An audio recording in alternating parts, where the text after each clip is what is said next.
afternoon, good evening, and welcome to another edition of Money Talk with Melanie. I'm your business diva, Melanie Collette, broadcasting live via SHR Media and streaming live on Facebook.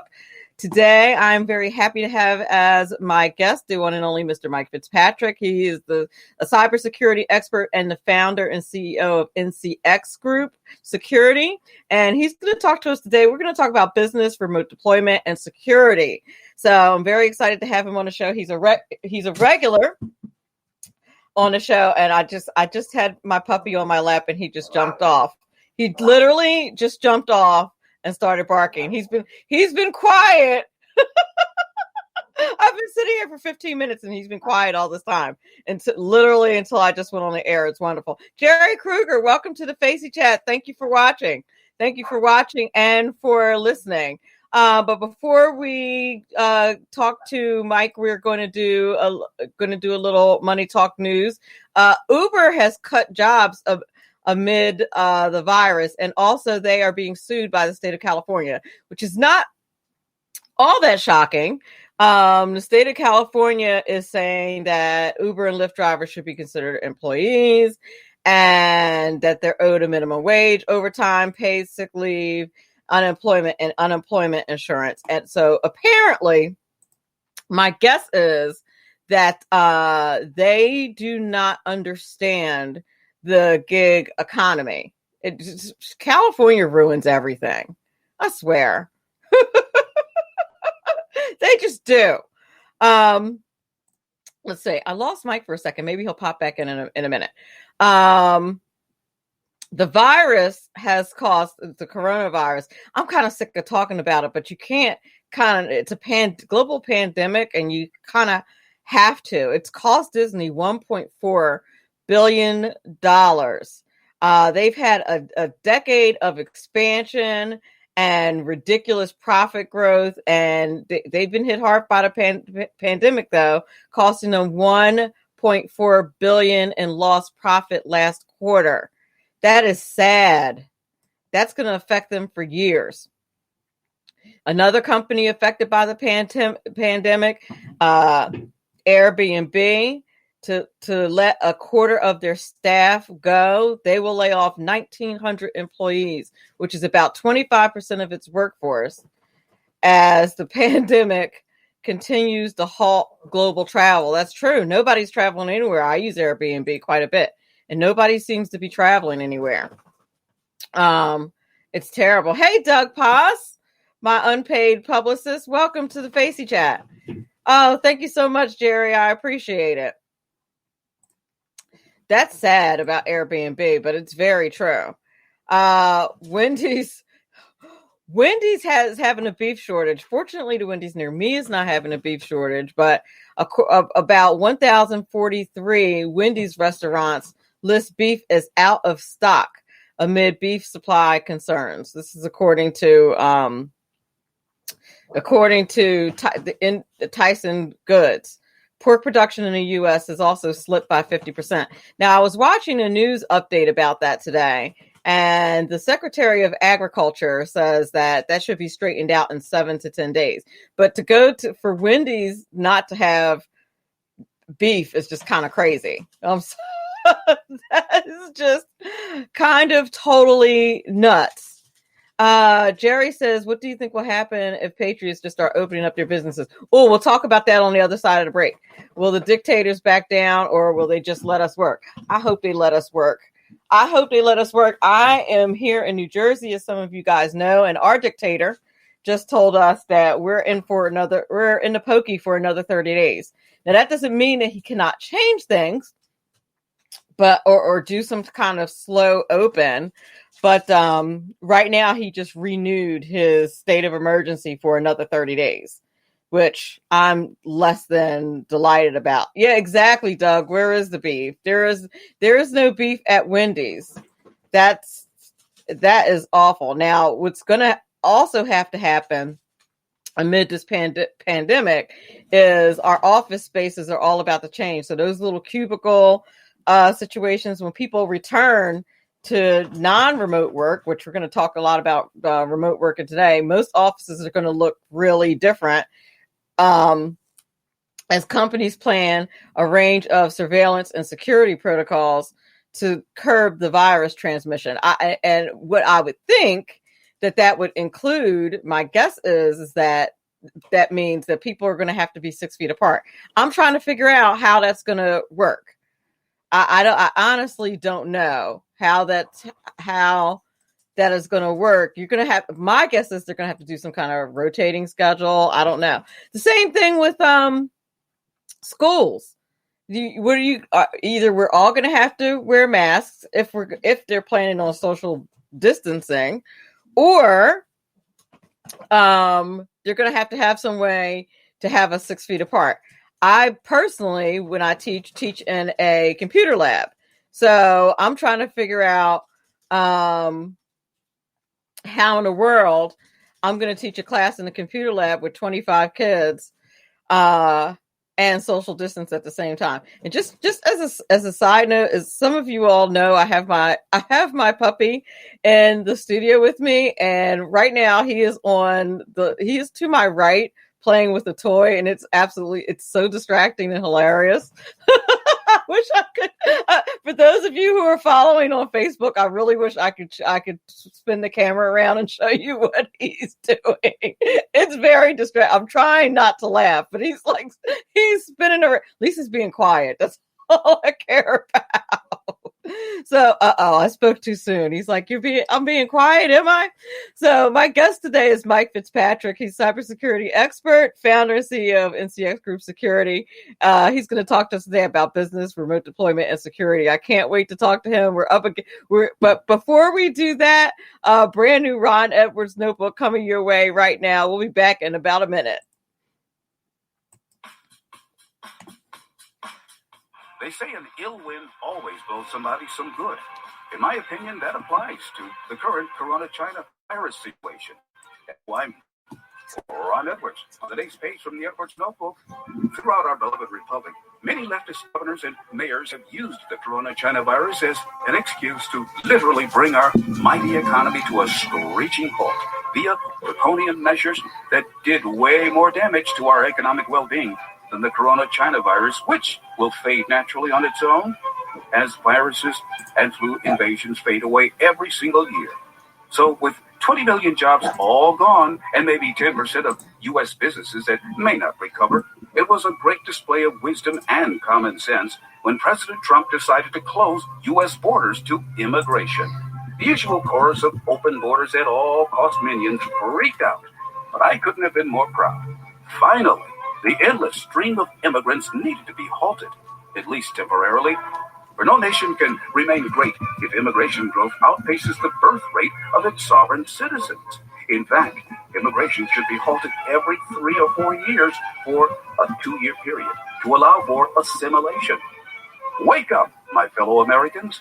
I'm Ron Edwards.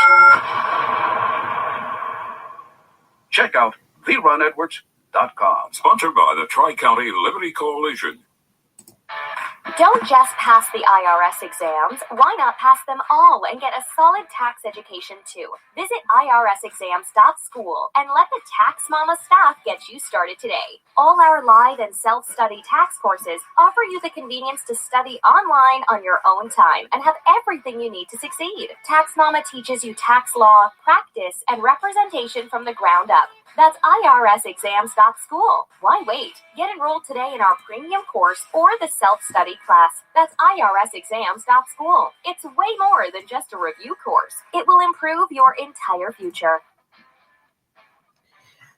Welcome back. You're listening to Money Talk with Melanie. I'm your business diva, Melanie Collette, and my guest today is the one and only, let me bring him in here, the one and only Mike Fitzpatrick.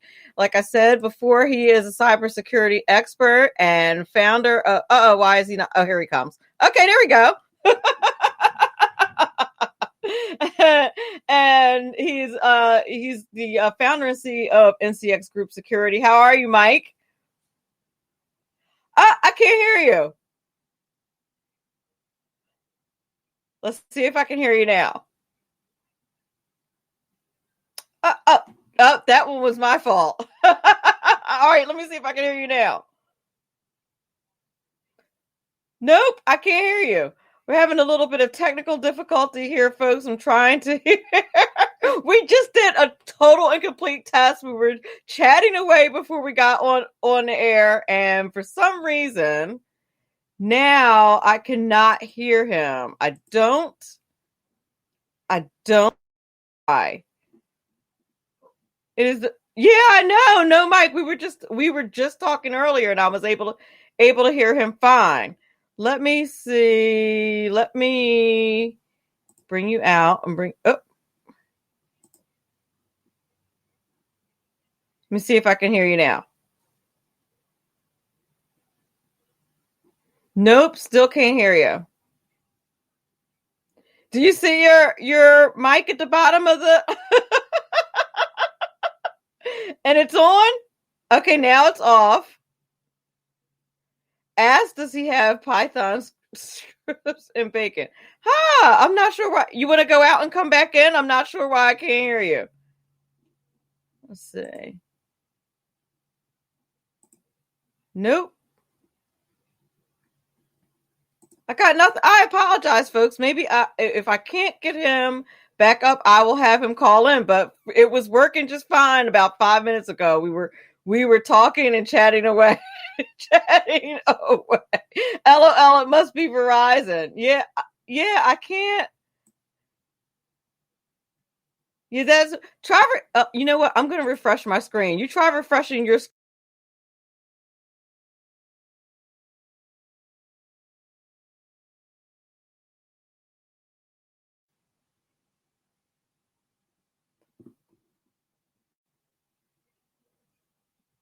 Nope. Got nothing. Can't hear you.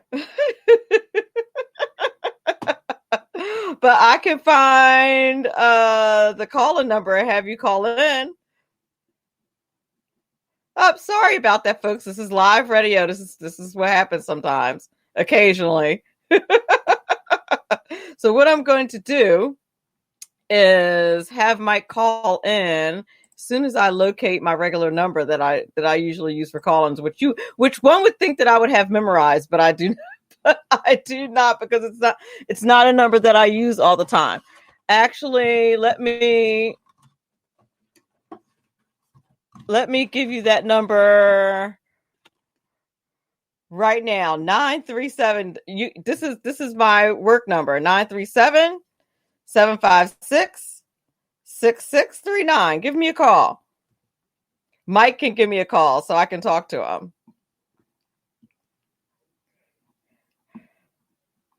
Look at the face.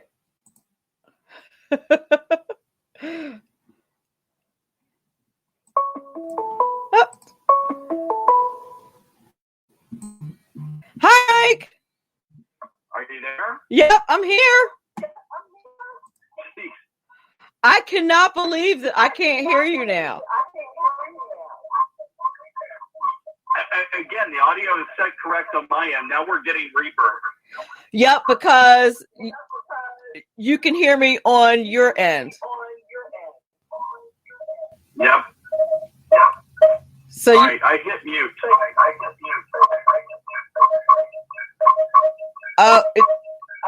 Do you hear that? This is downright hilarious. All right, here. Close the live stream. Oh my gosh. Wait. All right, let me get out of the camera thing. Remove. Go away. Okay, I can hear you now. So can you hear me now? I can.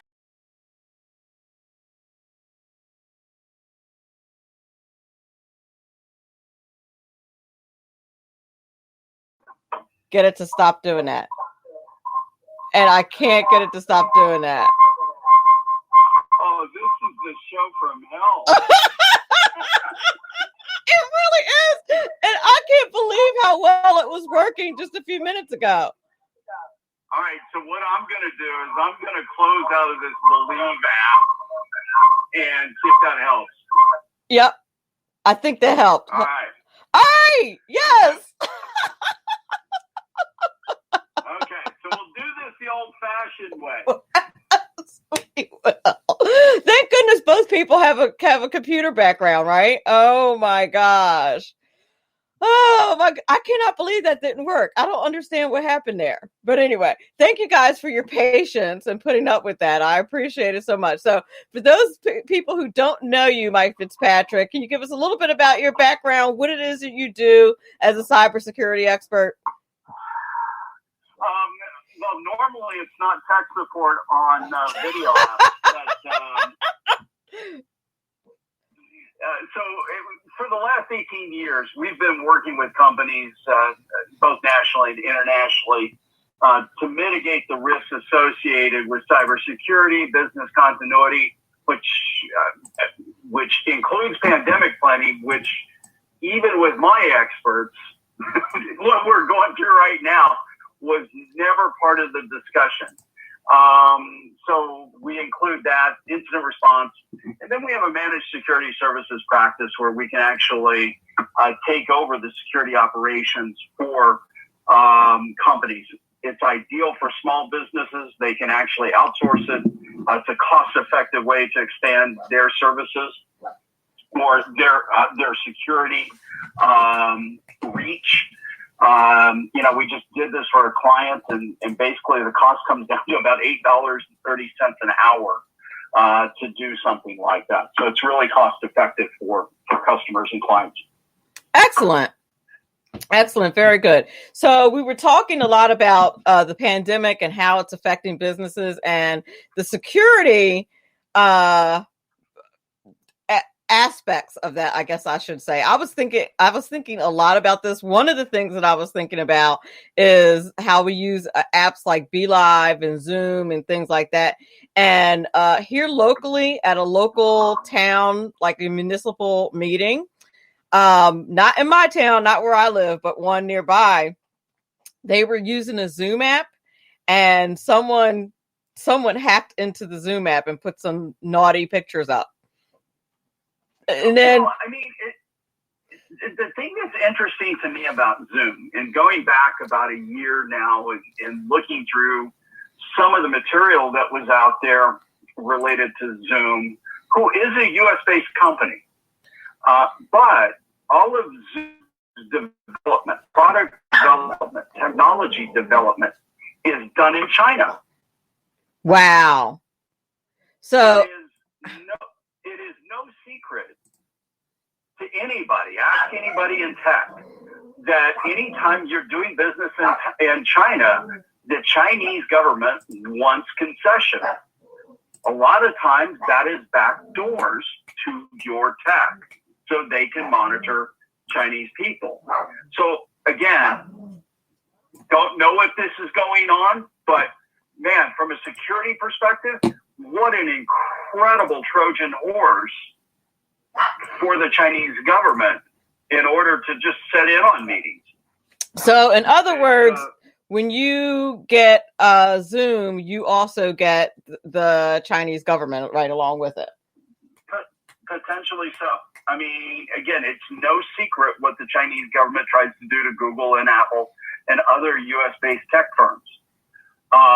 So it's an interesting problem that they have, given all of the security, and they have a history of security issues.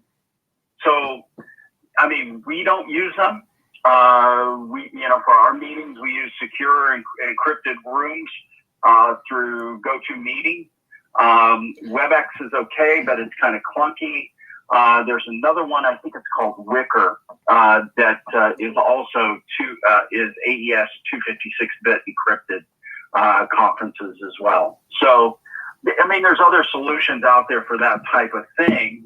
Again, if you're looking to have fun and maybe drinks with friends and stuff like that, maybe Zoom's okay. But if it's something critical, and I know education is big on Zoom because it's free. What's the rule with anything Google? If it's free, you're the product. Right. If it's free, you're the product.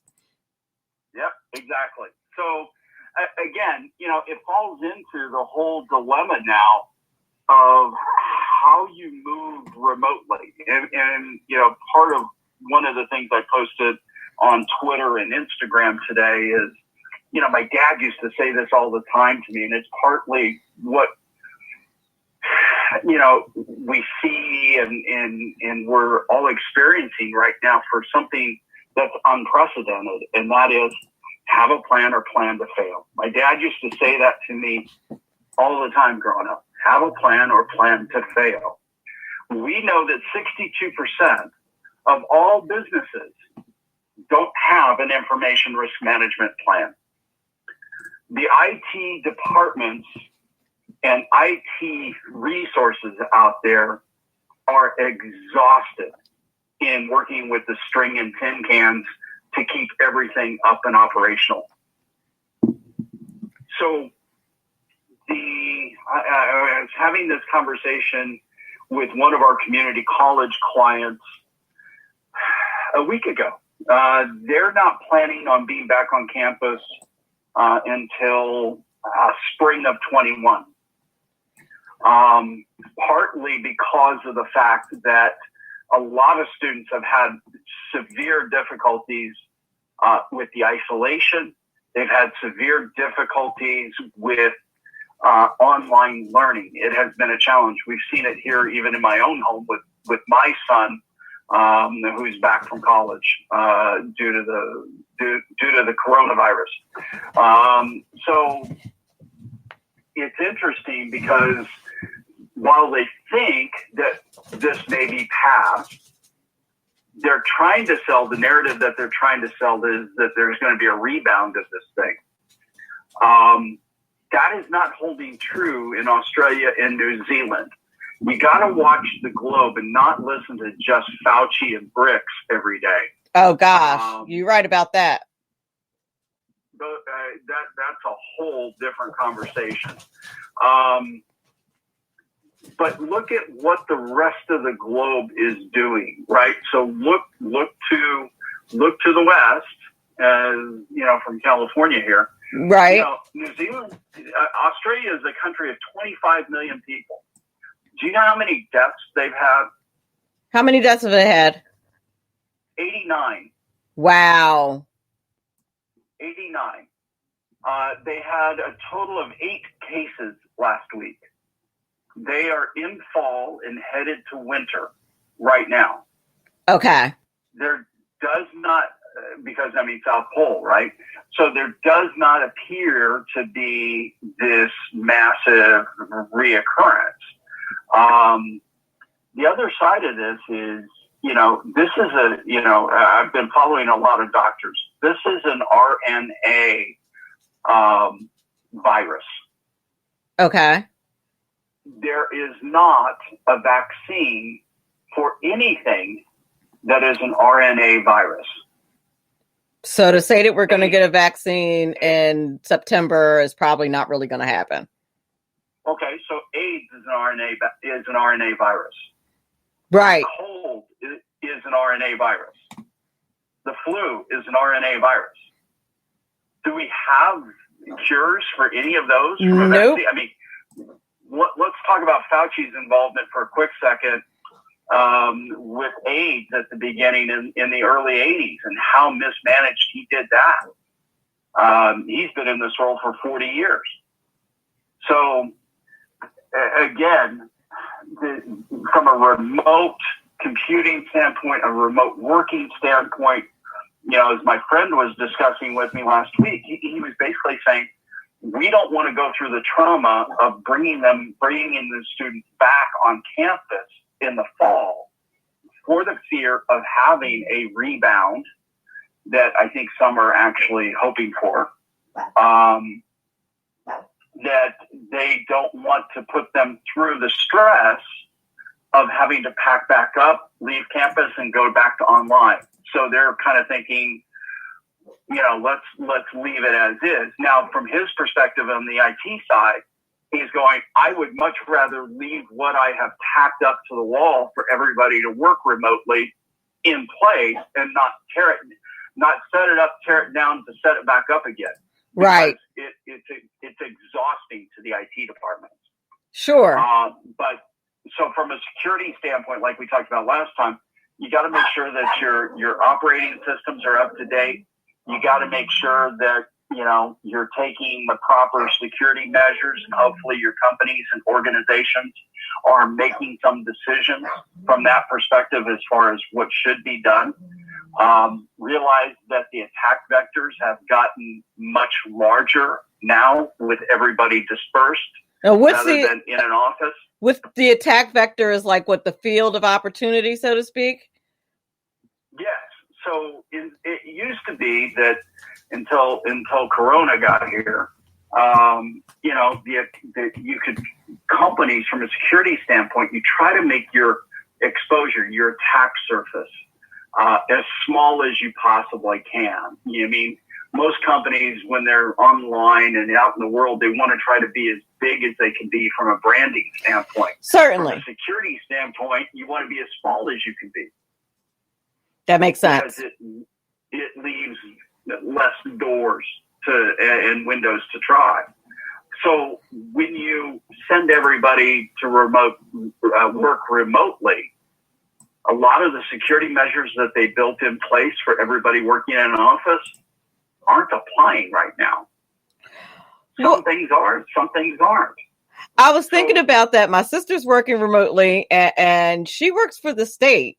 And I'm pretty sure that she's working through her own computer. So unless she's had her computer encrypted, which I doubt very seriously because it's the state, right? Unless she's had it encrypted, I would think that any information that she's got access to there is vulnerable. Yes. I was on a call. I guess this was early in as the kids are saying, in the Rona side of this, with a city and having their employees work remotely, and the discussion was around setting up their desk, making sure there's no cables that somebody would trip over.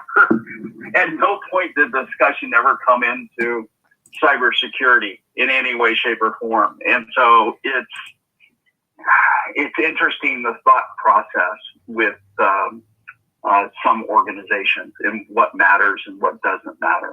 Well, you would think that with the state and the feds and all the information that they handle, which is basically a whole bunch of confidential information, that the first thing they would want to know is their cybersecurity risk. But then again, they can't really be sued.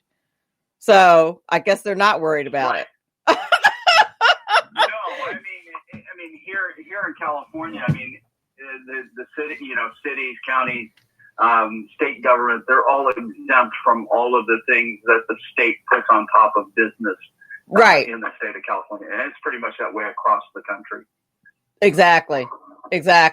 So I meant to ask you, we were talking about Zoom earlier and GoToMeeting. Do you know that Google introduced their own? I know that you're a big fan of Google, and that they've introduced their own version called Google Meet.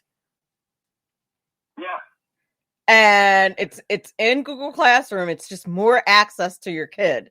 You know what I mean? It actually is in Google Classroom, and so I can meet with kids via video through Google Classroom. And I have no idea what you would think there would need to be some rules for that.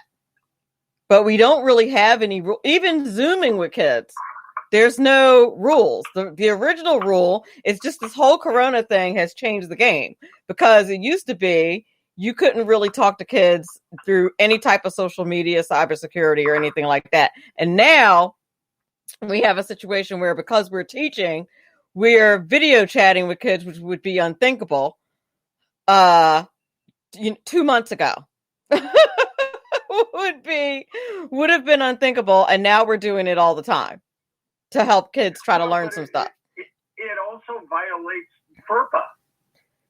Well, from a privacy standpoint, I would think that it does violate FERPA from a privacy standpoint. For those of you who don't know what FERPA is, I forget exactly what it stands for, but it's the law that dictates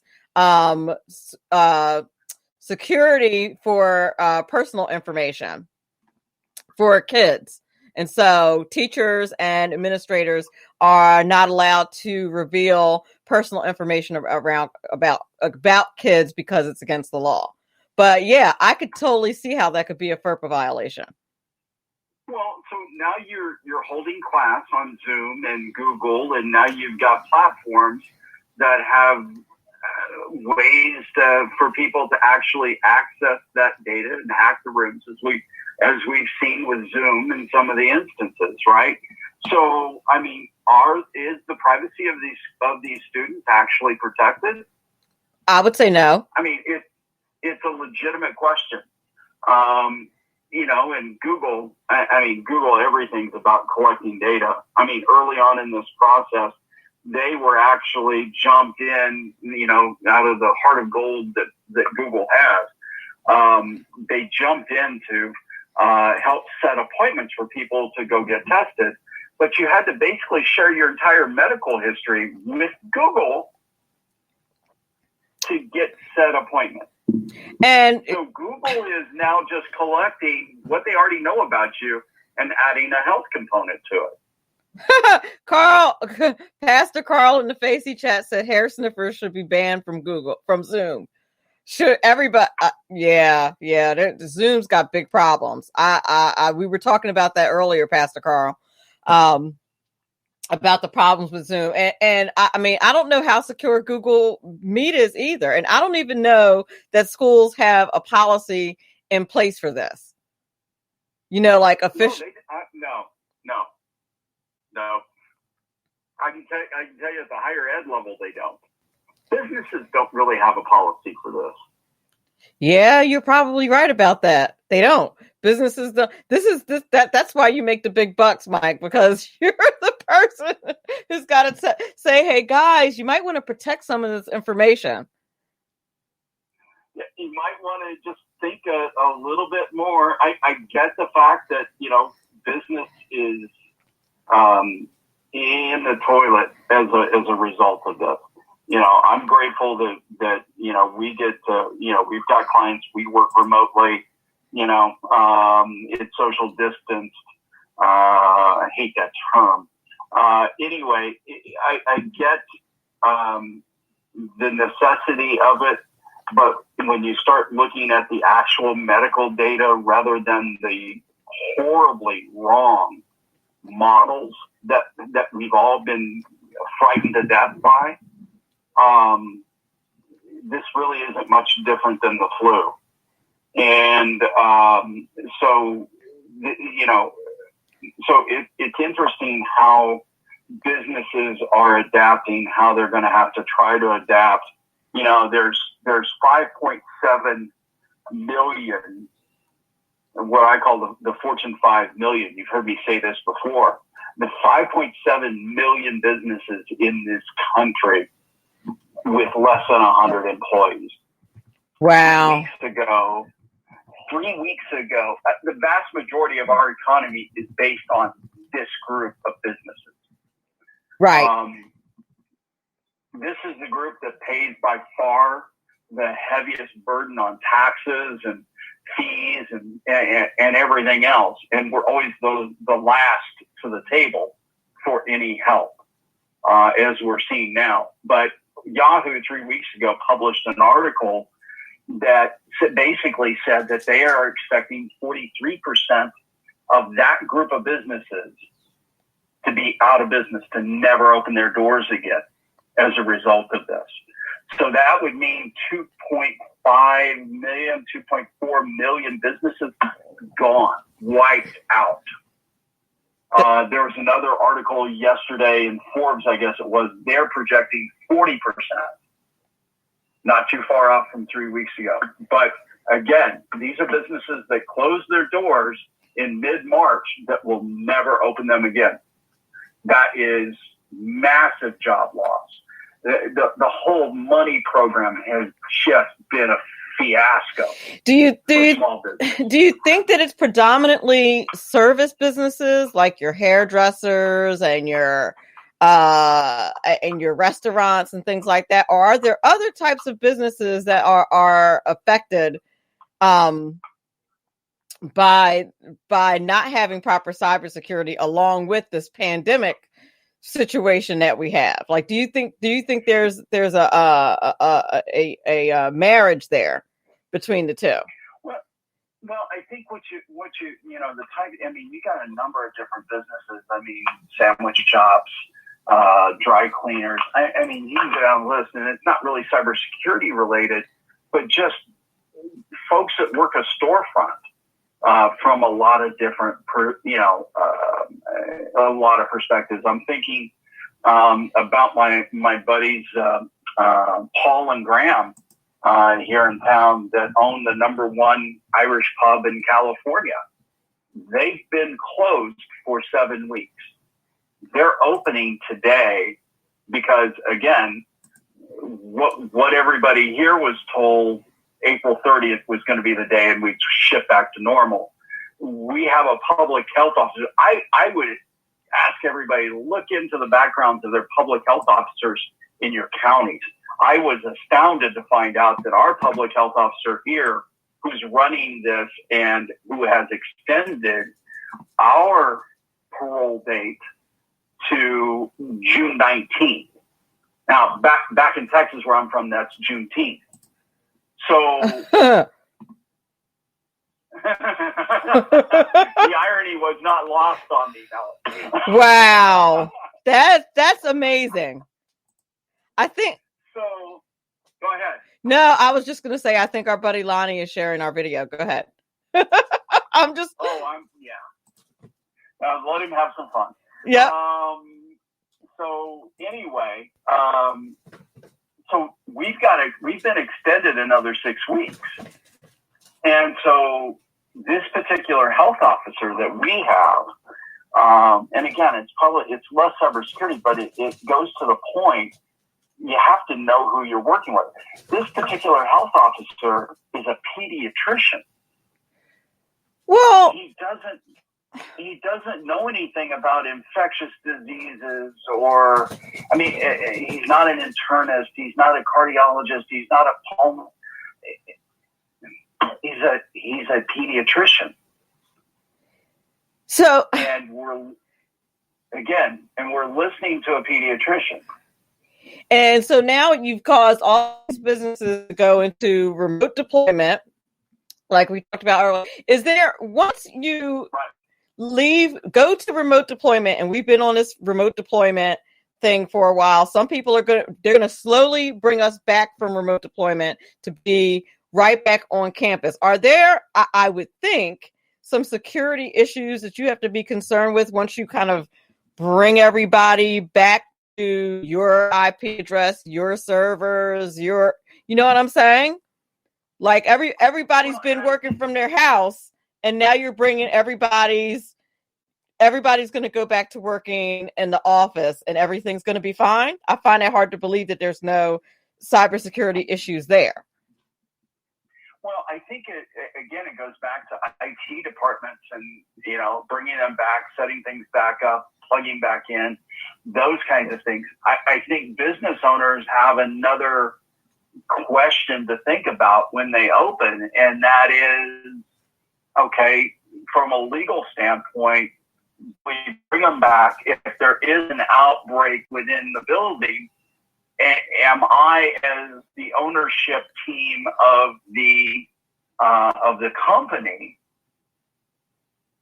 do I run the risk of being sued under workman's comp claim now because of the fact that I had everybody come back into the building? I think that you may see people stay more remotely for more distance working, more remote working, probably until after the first year. I honestly think so. I think getting some of these businesses back and operational is going to be really critical. I think some of these businesses have found a way to get IT operational, but security always lags between a move of IT and then coming in and checking things.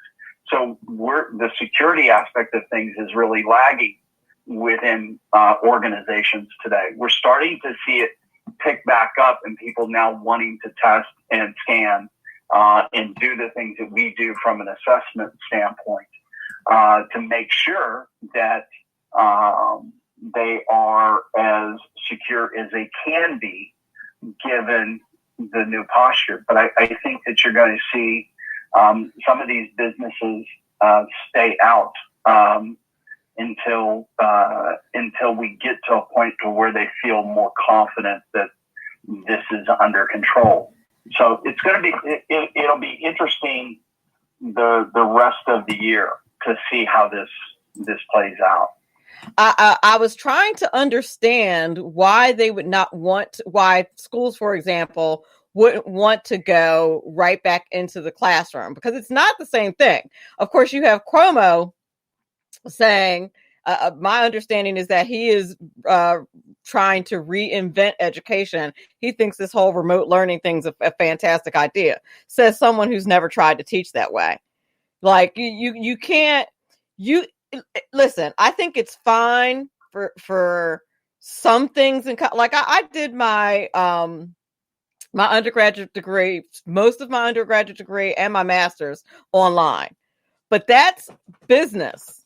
They're business degrees. That's fine. Do I want somebody who's a chemist, who's going to school to be a chemist, to get an online degree? No, I think that's a bad deal. You kind of want to know that person knows how to mix things properly without exploding them and things like that. So I think like the online platform is great, but not for everything. You know what I'm saying? No, and I think the thing that's interesting is the public schools have hammered homeschoolers relentlessly. Now everybody's a homeschooler. So it's kind of interesting to watch that. You know, then the other side of this is you look at, higher ed, again, the university where my son is, it's becoming one of the leading research universities in the country. So you've got people coming in to that location from around the world, not just around the state or around the neighborhood or around the country. It's literally global. And if you have this thing take off again in a dorm, I mean, everybody remembers what college dorms were like. This thing could spin out of control quick. And college kids environment. College kids are super cognizant of their hygiene and things like in a dorm situation. That's for sure. And oh yeah, clean as a whistle. But I never thought about, you bring about a good point. What if they brought some of the kids back? What could the possible legal implications be for colleges if they brought the kids back in a dorm situation as opposed to an apartment situation, and there was an outbreak and God forbid the worst happens to somebody's kid? Well, yeah. I mean, it starts to get interesting, the dynamics of it. So I know with my son's university, they're pretty much distance learning until the fall. So now, probably about midway through the summer, we'll get the notice that they don't intend to bring anybody back during the fall. We'll visit again in September. So, or in spring. Right.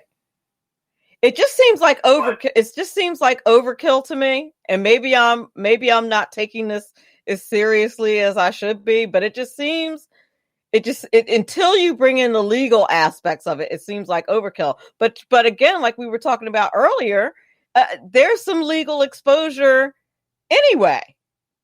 Having them off campus, there's some legal exposure anyway.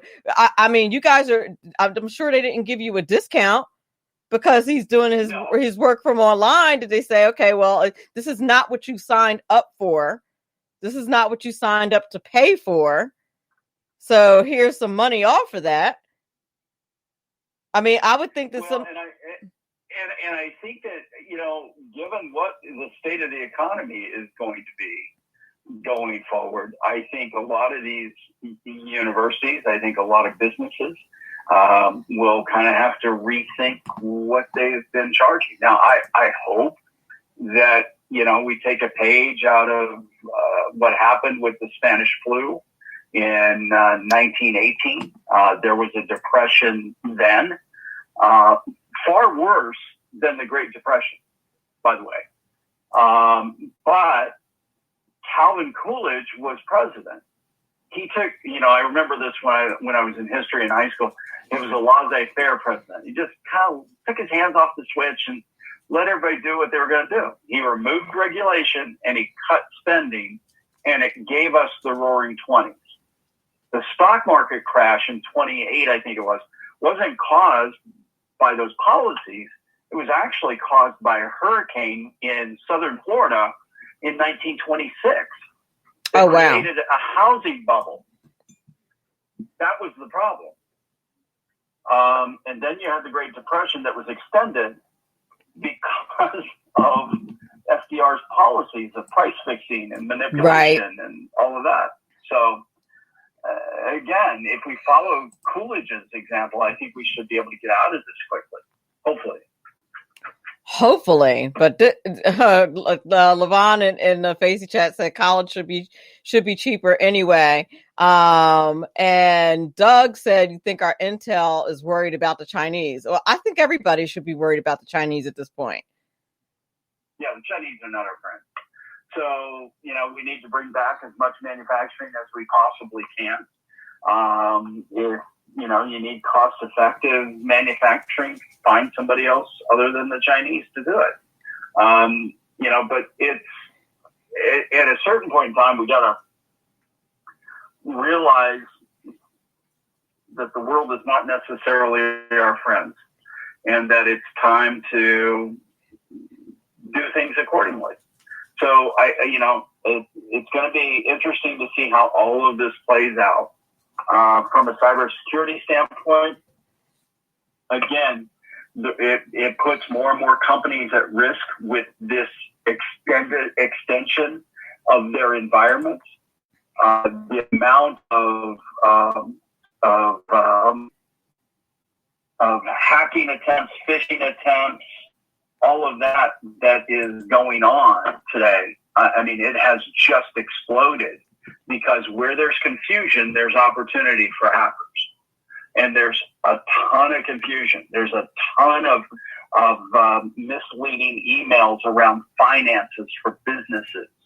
I've seen some of it come through email directly into me, which looks legit, but when you search into it a little bit, is not legit. Well, they're even doing text messages now, is my understanding. Text messages, you get it through regular mail now. You get it through voice calls. They are using asymmetrical warfare to gain information now. So it's interesting, and you have to be on your toes. That is scary. People in the Facey chat are really saying that they're basically the overall sense in the Facey chat is that they're done with Chinese everything. Let me just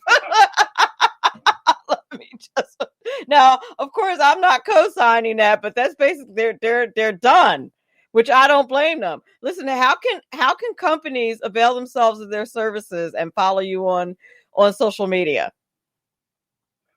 Well, okay, so social media wise, we're on Twitter, we're on Facebook, we're on LinkedIn, and Instagram, all at NCX Group. That's at NCX Group. So if you want to get in contact with us, you can actually reach out probably through the website is best, and that's ncxgroup.com. Phone number's there. You can leave a message. Happy to get back to you. The other thing that I posted, Melanie, is if you wanted to share that, is a link for a small business cybersecurity app that we have that will help with training. It will help with phishing simulations. It'll provide policy and procedure. It's at least a way for small businesses to start to develop a foundation for cybersecurity, and especially in these times, you have to start thinking about, business owners have to start thinking about where their risk is. I mean, it would be horrible. It's bad enough what business owners are dealing with right now every day, just trying to stay in business. You would hate to have the final blow be a cybersecurity breach and there be no way back. So you have to try to do something to mitigate the risk. Absolutely. I agree with you. Well, thank you for being on the show today. I really, really appreciate it. I'm sorry that the video didn't work out. I can't believe that, guys. You have to trust me that we talked for a good 10 minutes on offline and everything was fine. I don't know what happened. Well, and if Mr. Poindexter is having fun, I'm going to hunt him down. No, I think it's Pastor Carl. I think Pastor Carl did all the sharing, which thank you, Pastor Carl. You're the best. I appreciate it very much. And thank you for being on the show today, Mike. You're the best. Thanks, Molly. We'll talk to you soon. Yep, absolutely. I want to thank everybody who's listening to the show today. I saw Kevin Shelley in there. I saw Pastor Carl, Doug, Jerry. I'm trying to remember everybody that I saw. Christopher Chase, who's an old high school buddy. A lot of people stopped by during the Facey Chat, and I really appreciate you. If you are listening to this as a download, thank you so very much for supporting Money Talk with Melanie. I appreciate it. If you're listening to this via iTunes or any of your podcast platforms, you're the best. I want you all to remember that this is very important because after all, it's your money. Have a great evening.